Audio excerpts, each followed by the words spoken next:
Esther 6. On that night the king could not sleep, and he gave orders to bring the book of memorable deeds, the Chronicles, and they were read before the king. And it was found written how Mordecai had told about Bigthana and Teresh, two of the king's eunuchs who guarded the threshold, and who had sought to lay hands on King Ahasuerus. And the king said, "What honor or distinction has been bestowed on Mordecai for this?" The king's young men who attended him said, "Nothing has been done for him." And the king said, "Who is in the court?"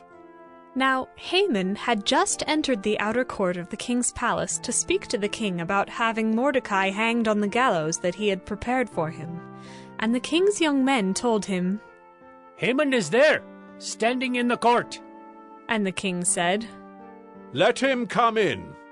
So Haman came in, and the king said to him, "What should be done to the man whom the king delights to honor?" And Haman said to himself, "Whom would the king delight to honor more than me?" And Haman said to the king, "For the man whom the king delights to honor, let royal robes be brought, which the king has worn, and the horse that the king has ridden, and on whose head a royal crown is set.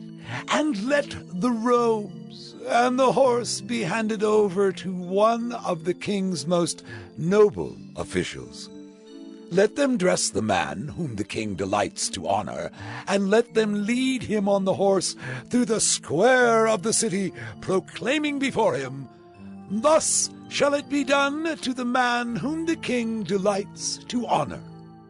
Then the king said to Haman, "Hurry, take the robes and the horse, as you have said, and do so to Mordecai the Jew, who sits at the king's gate. Leave out nothing that you have mentioned."